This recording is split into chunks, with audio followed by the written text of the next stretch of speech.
खंडहर शहर, जमींदोज इमारतें, लाशों का ढेर। इजरायली कहर के बीच दिखा गाजा की तबाही का खौफनाक मंजर। इजरायल ने दक्षिणी गाजा की जमीन पर लड़ रहे अपने सभी सैनिकों को वहां से वापस बुला लिया है। वहीं खान यूनिस शहर से इजरायली सैनिकों की हुई वापसी के बाद सामने आई तस्वीरों में हैरान करने वाली तबाही दिख रही है। पूरा शहर बर्बाद हो चुका है। हर तरफ तबाही का मंजर साफ नजर आ रहा है। इजरायल और हमास के बीच चल रही जंग के 6 महीने पूरे हो चुके हैं। इस दौरान गाजा में 33,000 से ज्यादा लोग मारे जा चुके हैं। लाखों लोग गंभीर रूप से घायल हैं। बचे हुए लोग भूख से तड़प रहे हैं। इसी बीच इजरायल ने दक्षिणी गाजा की जमीन पर लड़ रहे अपने सभी सैनिकों को वहां से वापस बुला लिया है। वहीं खान यूनिस शहर से इजरायली सैनिकों की हुई वापसी के बाद सामने आई तस्वीरों में हैरान करने वाली तबाही दिख रही है। पूरा शहर बर्बाद हो चुका है। हर तरफ तबाही का मंजर साफ नजर आ रहा है। इजरायली हमले में गाजा का शहर खान यूनिस खंडहर में तब्दील हो चुका है। घर जमींदोज नजर आ रहे हैं। स्कूल, अस्पताल और स्टेडियम का नामो निशान मिट गया है। यहां वहां लाशों का ढेर लगा है।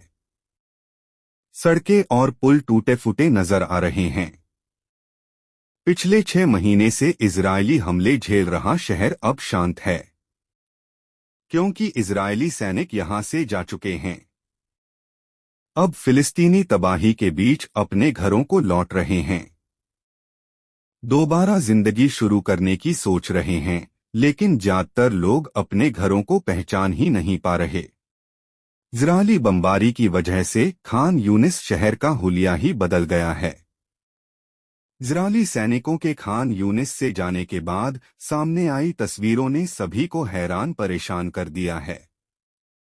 खान यूनिस से विस्थापित अहमद अबू रीश ने बताया, हम यह देखने आए थे कि घर का क्या हुआ, लेकिन हमें पहले तो कोई घर नहीं मिला। यह सिर्फ मलबा है। आप यहाँ नहीं रह सकते। जानवर यहाँ नहीं रह सकते तो इंसान कैसे रहेगा? विनाश अवास्तविक है। गाजा में इजरायली सेना द्वारा की गई तबाही के सबूत हर जगह साफ नजर आ रहे हैं। इजरायल ने दक्षिणी गाजा की जमीन पर लड़ रहे अपने सभी सैनिकों को वहां से वापस बुला लिया है। आईडीएफ का कहना है कि उसने गाजा के खान यूनिस क्षेत्र में अपना मिशन पूरा कर लिया है। वो अब रफाह पर अपना ध्यान केंद्रित कर रही है। मिस्र और गाजा के सीमा पर मौजूद रफाह ही एकलौता ऐसा इलाका बचा है जहां इजरायल की सेना अभी तक नहीं पहुंची है। आईडीएफ यदि रफाह में जमीनी अभियान चलाती है तो बड़ी तादाद में फिलिस्तीनी हताहत होंगे, क्योंकि यहां पर 13 लाख से ज्यादा लोगों ने शरण ले रखी है। दूसरी तरफ हमास की कैद से इजरायली बंधकी की रिहाई के लिए विरोध प्रदर्शन का दौर जारी है। यरूशलेम की सड़कों पर हाथों में पोस्टर बैनर के साथ उतरे हजारों लोगों ने इजरायल सरकार से बंधकों की रिहाई के लिए हमास से समझौता करने की अपील की है। बंधक बनाए गए लोगों के परिजनों को डर है कि बिना सौदे के अगर युद्ध लंबा खिंचता है तो अधिक बंधक मारे जाएंगे।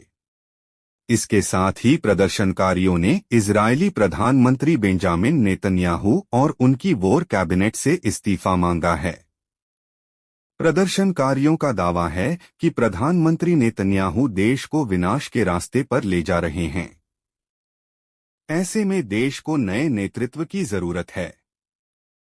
यरूशलेम की सड़कों पर प्रदर्शन कर रहे लोगों ने नेतन्याहू पर बंधकों की रिहाई के लिए सही कदम न उठाने का भी आरोप लगाया।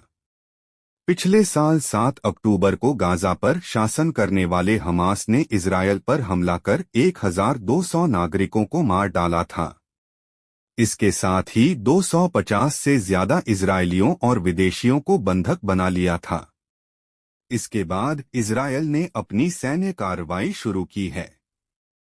जॉर्डन की मध्यस्थता में हुए समझौते के बाद हमास ने 100 से ज्यादा बंधकों को छोड़ दिया था, लेकिन अभी भी हमास के कब्जे में 130 से ज्यादा बंधक हैं।